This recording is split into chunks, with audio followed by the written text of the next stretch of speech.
Adrian Smith is one of the most versatile guitarists in heavy metal. Yep. And the craziest thing is that even today, he simply cannot sit still creatively. From bluesy pop gigs to experimental metal clubs, from nearly joining Def Leppard to jamming with Richie Kotzen in a Hollywood garage, the man's been everywhere outside of Iron Maiden. So today, let's take a look at the dark side of Adrian Smith's career and then discuss how it might have actually shaped Iron Maiden's sound. Here you go. By the way guys, as always, please do not hesitate to comment on anything you hear or see in this video, and especially if you disagree with me, because the whole point of our Up the Irons series is of course to start a conversation. But alright, let's do it! Before we talk about Adrian Smith's Iron Maiden era side projects, we kinda have to go all the way to the beginning, years before Adrian joined one of the greatest heavy metal bands on the planet. As the truth is that his journey as a musician started years before that. One of the first more or less real bands for Adrian Smith was a project called Stone Free, which Adrian formed in 1971 when he was just 14 years young. And interestingly enough, it is actually Stone Free which would eventually help Adrian land the gig with Iron Maiden, as this project was a trio featuring somebody called Dave McLaughlin on bongos and nobody else but another future Iron Maiden guitarist, Dave Murray, on guitar. As yes, in case you guys didn't know, Adrian and Dave were friends years before Steve Harris decided to form Iron Maiden on Christmas Day of 1975. I've known Davey for since we were kids really, since we were about 15 years old. I sold him an electric guitar, like a Wolves Top 20, way back when. I sold it for a bit more. And by the way, what is even more interesting, in Stone Free, Adrian was actually just a vocalist. And it was actually way later when Smith decided to pick up a guitar and play it on stage. And oh, by the way, because Dave was getting way more attention from the girls than Adrian did back in the day. Yes, that's true. But this band was actually rather short-lived and disbanded pretty much without a trace. And so pretty much right after that, in 1972, Smith and Murray formed another band called Evil Ways, which most Iron Maiden fans of course know by its second name. That one of course being Urchin. In addition to Adrian Smith and Dave Murray, the band featured John Hoy on bass guitar and various drummers throughout the years. The boys played their first gigs in Hoy's high school and entered local talent contests around the town. Yet, as we all know, in the beginning of 1974, Dave Murray actually left Urchin to join a proper band. And that's when, through a mutual friend of theirs, Smith and Hoy found a new guitarist, Maurice Coyne, and a new drummer, Barry Tyler, to join them on stage. And this is when Evil Ways actually became a more or less serious band.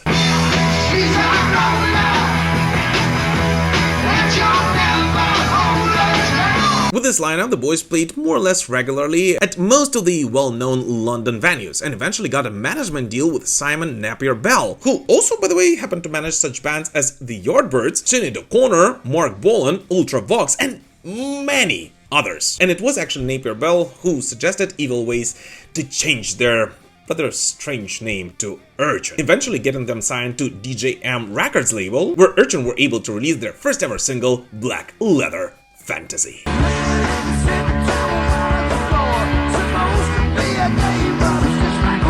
But the most important thing is that Urchin was actually the very first band in which Adrian Smith actually started composing his own songs. And as most Iron Maiden fans of course do know, one of those early songs was the track named Countdown, which would eventually evolve into Iron Maiden's 22 Acacia Avenue from the Number of the Beast album.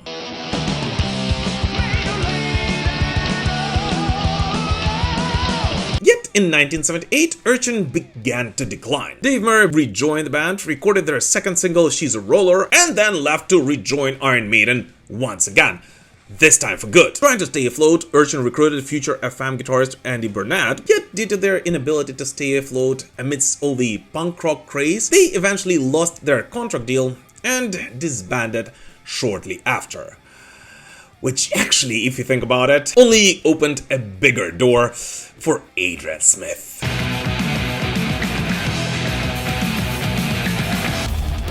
By 1989, Iron Maiden had just wrapped up their massive Seventh Son of a Seventh Talent tour, and as we all know, Adrian Smith was, well, somewhat burned out. So while Maiden took a breather, Adrian did something completely different. He launched his own band and gave it a totally subtle name, A.S.A.P, which, in case you guys didn't know, is actually short for Adrian Smith and Project. Nice! To kick it off, Adrian actually called up a couple of his old friends, including Urchin alumni Andy Burnett and keyboardist Richard Young, and brought in guitarist Dave Caldwell. And actually the original drummer for A.S.A.P project was supposed to be nobody else but Nico McBrain himself, yet he was a bit too busy during the time of the launch of that band, because, well, he actually had a wedding to attend, which was that of his own. So instead, Adrian tapped Zach Starkey, son of Ringo Starr, who later played with The Who and Oasis. So yeah, not too shabby for a side project.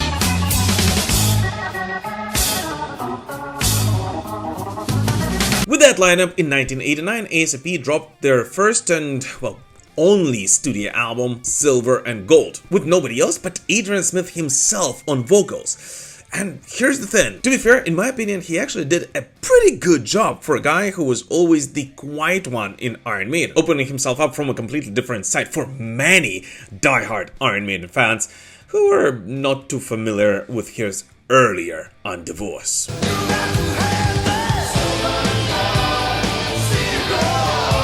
But in all fairness, despite a pretty awesome lineup and all the hype around Adrian Smith's departure from Iron Maiden, Silver and Gold did not actually achieve as much of a commercial success as the guys hoped for. Possibly because it leaned more into melodic hard rock with a prog and keyboard driven vibe that just didn't click with the fan base at that time. And although the guys did go out on a promotional tour in the United Kingdom to support the record, shortly after that Adrian Smith actually decided to disband A.S.A.P. Actually for good.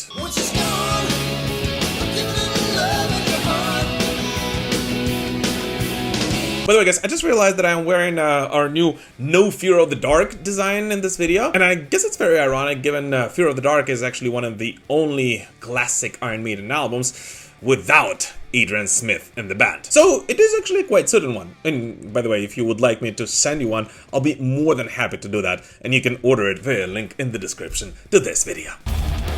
After Adrian left Iron Maiden for good in 1990, he wasn't exactly rushing to get back into the spotlight, and even more, he was actually seriously considering walking away from music altogether, at least for some time. Yet, as we all know, that didn't actually last long. And it was back then when a twist of fate could have actually made him a guitarist of Def Leppard. After Steve Clark's tragic passing in early 1991, the band invited a few close friends to audition. And one of them was of course nobody else but Mr. Adrian Smith himself. According to drummer Rick Allen, Adrian adapted quickly and brought serious chops to the table. But as guitarist Phil Collen later put it, well, Adrian was technically great, he didn't quite have the emotional connection they were looking for. And so, as we all know, that spot would eventually go to Vivian Campbell, who apparently did have that connection. Just like a and instead, Adrian decided to go underground. In 1992, after a brief reunion with Iron Maiden on stage at Donington, Adrian first heard the band King's X, and he right away realized that this is exactly the direction he kind of wants to take his next project in. And so right after that, he formed a new band with ex-Cure bassist Jamie Stewart called The Untouchables. And ironically, the second guitarist in this band was actually a young lad from Birmingham called Huey Lucas, who was at the same Def Leppard audition with Smith, and also didn't get the part. As Smith recalled, both he and Stewart somewhat shared the same mindset. They didn't actually want to go back to the music business full time. They kinda had enough of it back then. And so The Untouchables was actually always supposed to be a side project, intended to perform at local clubs, which the band did quite a lot. Hey now, no need to worry. Soon after a series of lineup changes, The Untouchables also changed their name to Psycho Motel, and it was under this name that they released their first album, State of Mind, in 1995. By then, the band evolved into some kind of mix of prog rock, hard rock, and even some neo-prog, with Adrian Smith remaining the only guitarist in the band. And that sound was actually totally different from anything Maiden propagated around the same time. And this was actually, most likely, totally intentional.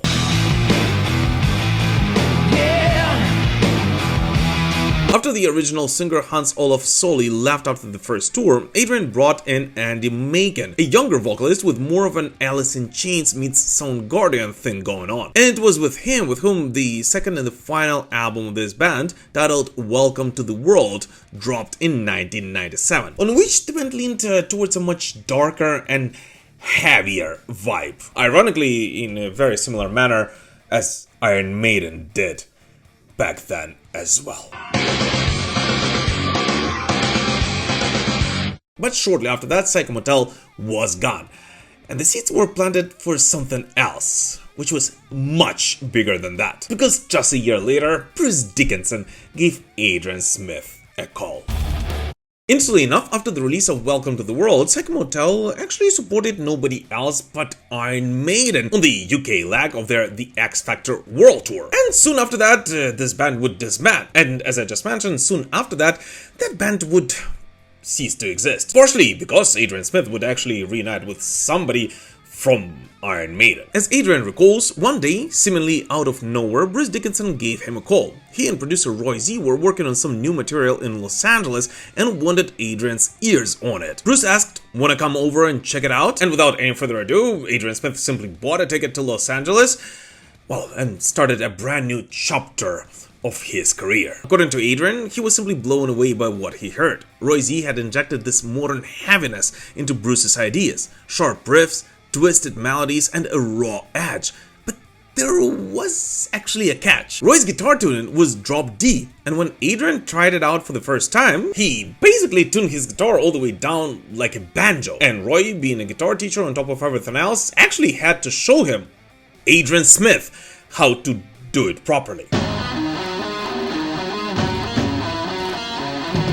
And soon after that, the Dickinson, Smith, Roy Z trio were writing like crazy. In 1997, they released Accident of Birth, a massive statement, a full-on return to form for Bruce, and arguably some of the best songwriting Adrian had done since Seventh Son. The riffs were fresh, Bruce sounded like a beast, and the energy of that record was simply undeniable. Here in a church, a small boy is kneeling. And then 2 years later, in 1999, came The Chemical Wedding, a dark, poetic, insanely heavy album that fans still worship to this day. Inspired by William Blake, filled with drop-tuned riffage, and boasting of the energy which, let's be honest here, Iron Maiden themselves actually lacked at that time, The Chemical Wedding actually became one of the most beloved Iron Maiden-related albums for all the Maiden fans. And in addition to everything, Adrian has actually produced some of the most rich, textured, and on-fire playing on that record that he's done in ages, contributing to what, in my opinion, might actually be one of the best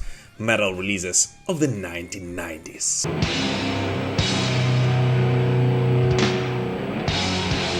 And so those two albums, which Bruce Dickinson and Adrian Smith released together, were somewhat of statements. And when it comes specifically to Adrian Smith, because, well, talking about Bruce is a completely different thing, and by the way, I'm actually going to release a video ranking all of Bruce Dickinson's solo albums next on our Up the Iron series. I think next week already, so definitely not miss it. But nevertheless, when it comes to Adrian Smith, those two records proved that he was still growing, still hungry, and still willing to take risks. And it was exactly that which eventually would end their short dual stint together. Because in 1999, the phone rang again. Only this time, it wasn't just Bruce. It was Iron Maiden, calling them both home.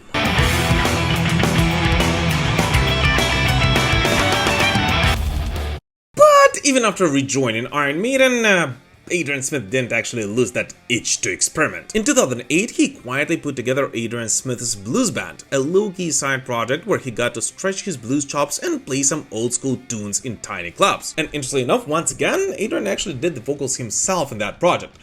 And once again, he simply nailed it. The best I ever had. And then a few years later, we got one of Adrian's most unexpected collaborations yet. Primal Rock Rebellion. a wild, genre-blending project he formed with Mickey Goodman, the eccentric vocalist from avant-garde metal band Sixth, whom, by the way, he met by pure accident. Mickey was literally walking down the street wearing a machine hat shirt when a woman, who turned out to be Adrian's wife Nathalie's best friend, stopped him and said, "Hey, my son is into that stuff. You should meet him." And so he did.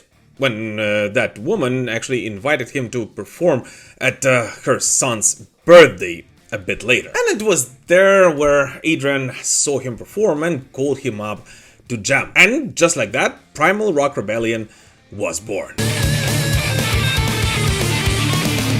The band was basically just two of them, Adrian on guitar, bass and writing duties, and Mickey on vocals, with the session musicians doing the rest. But most importantly, their sound was nothing like Iron Maiden. It was edgy, modern, heavy and experimental, somewhere between groove metal, prog and something totally off the rails. In 2012 they dropped Awoken Broken, their only album to date, and to this very day they actually have not performed any live shows whatsoever, making it the only such project in Adrian Smith's entire catalog.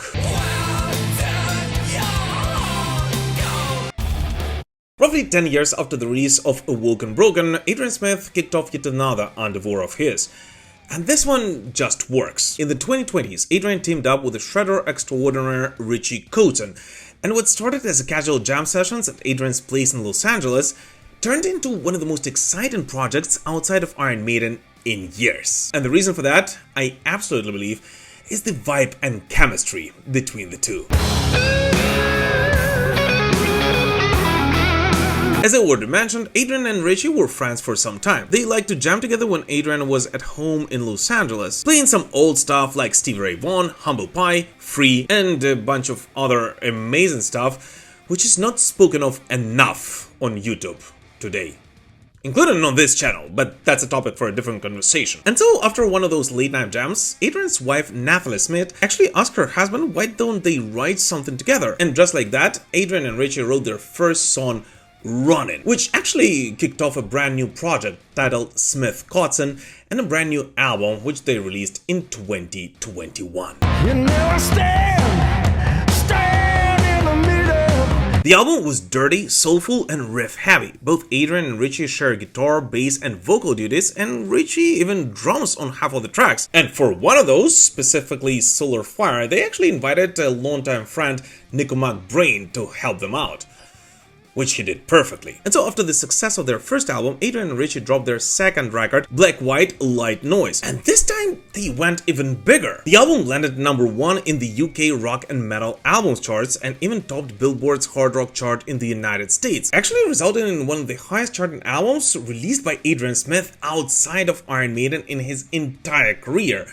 And so I guess it's no surprise that next year the boys are actually taking that record and their first album on the road. And I don't know about you, but I would simply love to witness it live myself. Yeah, late in the evening, I'm watching my feed.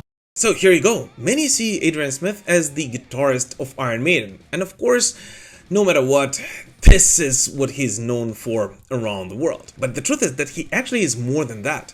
Much more than that. And I actually believe that it is his journey outside of Iron Maiden that helped him become one of the most versatile guitarists in the world of heavy metal. As the thing is that, unlike many other guitarists who left major heavy metal bands, Adrian Smith did not actually do that to pursue exactly the same type of music he would play in his main gig.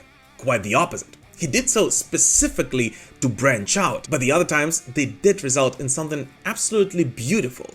Something that shaped Adrian Smith as a guitarist and a composer. And the truth is that I actually believe that it is his experience in the other projects that continuously was and is still helping Adrian to bring something absolutely new to Iron Maiden's sound and compose some of the greatest tunes we know this band for. But anyways, what do you personally think about Adrian Smith's career outside of Iron Maiden? And which is your personal favorite project of Adrian's? Please let us know in the comments. As always, thank you so much for watching this video, guys, and we will prevail. Slava Ukraini!